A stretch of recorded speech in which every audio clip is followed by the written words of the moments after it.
Oke guys, so di video yang kali ini aku pengen sharing-sharing lagi ke teman-teman semuanya yang mungkin sekarang lagi ngalamin kenapa ya mas iklan saya udah berbulan-bulan bagus kok tiba-tiba jadi jelek. Ya tenang. Mari kita ngobrol di video kali ini. Siapa tahu bisa memberikan wawasan dan ilmu-ilmu baru ke teman-teman semuanya perihal Instagram Ads. Ya, cool. Oke. Yang pertama teman-teman, kita mesti paham bahwa ketika kita ngiklan, kita itu ngiklan ke orang, ya, yang dimana namanya orang pasti punya titik bosennya, yang namanya orang manusia pasti punya titik jenuhnya mereka. Ketika mungkin kena iklannya itu lagi, mungkin mereka merasa ini kenapa saya ditawarin ini padahal saya nggak minat, padahal saya nggak tertarik gitu. Kita ngomong dulu dari yang pertama. Jadi penyebab daripada Instagram kita, ads kita, ya iklan Instagram kita tiba-tiba jelek, ya nomor satu adalah yang pasti kita bertanya atau kita melihat dulu adalah udah jalan berapa lama sih iklannya, gitu, ya. Kenapa? Karena semakin lama iklan kita jalan, maka titik jenuhnya akan semakin dapat, gitu. Dalam artian bisa jadi iklan kita itu sudah mendapatkan titik jenuh. Dalam artian kita mesti mulai mengganti nih, merefresh mungkin konten iklan dengan desain-desain yang baru, dengan copywriting yang baru, atau mungkin copywriting sama tapi angle iklannya berbeda, bikin yang nyeleneh-nyeleneh konten iklannya. Kenapa? Karena bisa jadi misalnya kita ngomong adalah iklan kita udah ditayangin ke 10.000 orang, ternyata yang mengklik itu cuma 1.000. Nah, masih ada 9.000 orang yang sebenarnya kalau kita ganti desain, dia akhirnya jadi mau klik. Kita ganti angle iklan, mungkin akhirnya dia jadi klik. Gitu. Itu yang pertama. Jadi, ketika kalian memang iklannya udah lama jalan terus tiba-tiba jelek, ya, coba aja kalian ganti konten iklan.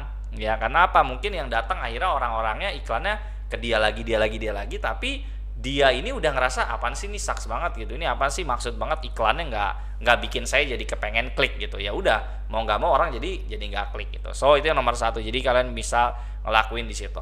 Oke.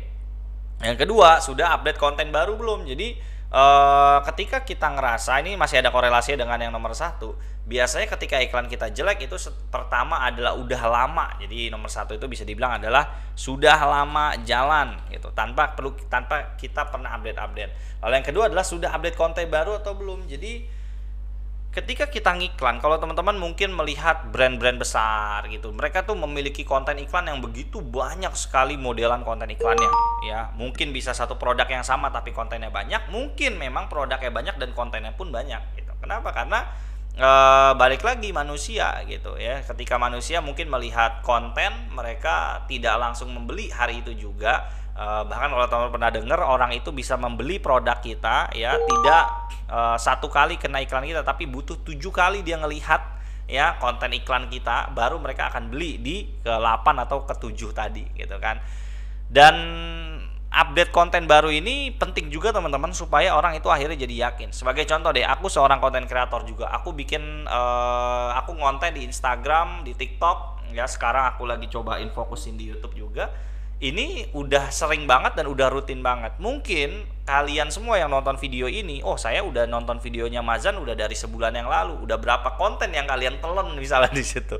Ditambah nonton YouTube, wah setelah nonton YouTube saya jadi makin yakin pengen ikut private classnya Mazan nih. Misal, saya jadi makin yakin pengen ikut kelasnya Mazan nih. Misal, ya jadi orang perlu terkena konten berkali-kali. Ini kayak analogi simpelnya, oh di organik aja orang perlu berkali-kali kena konten yang beda-beda dengan angle yang beda-beda akhirnya jadi mau beli. Sama halnya dengan iklan. Iklan itu kita mesti bikin angle yang beda-beda, konten desain yang beda-beda sehingga orang jadi mau beli.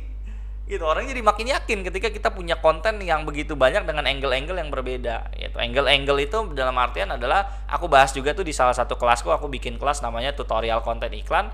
Ada tuh angle-angle. Angle-angle itu simpelnya adalah, misalnya orang punya masalah jerawat, kita kan nggak cuman bisa ngomong kamu punya masalah jerawat pakai ini, kan kita nggak cuman bisa ngomong itu satu. Nomor dua, kita bisa ngomong sudah bolak-balik ke klinik tapi nggak kunjung selesai juga tuh jerawat, angle 2. Angle 3 misalnya udah gonta-ganti skincare tetap nggak hilang juga tuh jerawat, angle 3. Angle 4, kamu malu karena dibully sama teman kamu gara-gara jerawat, angle 4. Angle 5, nah 6, 7 lah. Nah, semakin banyak kita punya angle, semakin banyak potensi orang yang akhirnya paham dengan iklan kita dan yakin untuk membeli produk kita. Karena dari angle-angle yang kita tes tadi bisa jadi orang kenanya tuh di angle 1, 2, 3 dan seterusnya, atau bahkan dia kenanya di tadi yang dibully karena dia kena emosinya, ih gila iya bener banget, gara-gara gue jerawatan gue dibully sama temen gue gitu.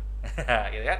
Atau yang terakhir, yang ini yang bahkan jarang orang lakuin, sudah exclude orang yang udah beli. Jadi di fitur Instagram Ads, kalau teman-teman udah iklan pakai dashboard, kita itu bisa mengcustomize. Misalnya sebagai contoh, kebanyakan orang-orang yang udah follow Instagram saya adalah udah pasti customer saya. Sebagai contoh misalnya kita ngomong kayak gitu.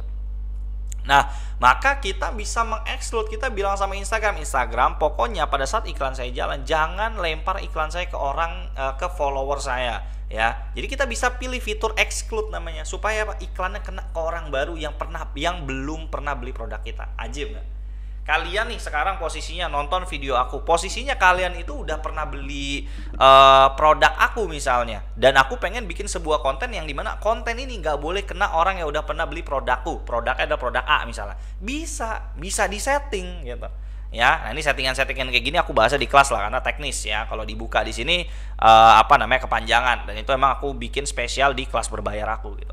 Nah kita mesti exclude tuh orang yang udah pernah beli, supaya apa? Supaya iklan kita kenanya ke orang baru yang belum pernah beli produk kita gitu. Ya bayangin aja orang baru. Ya kalau sekarang simple way-nya gini, aku jualan misalnya buku 1 miliar dari Facebook Ad, terus aku jualan, guys ayo beli guys, tapi yang nonton 100 orang yang udah pernah beli.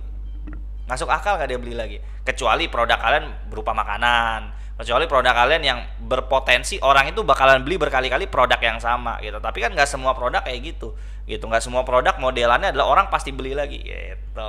Oke, so ini adalah 3 tips yang bisa kalian lakuin kalau misalnya Instagram Ads kalian tiba-tiba jelek ya. Tapi feel free kalau kalian pengen diskusi di kolom komen, bisa langsung tulis pertanyaan di kolom komentar, nanti aku jawabin di kolom komentar.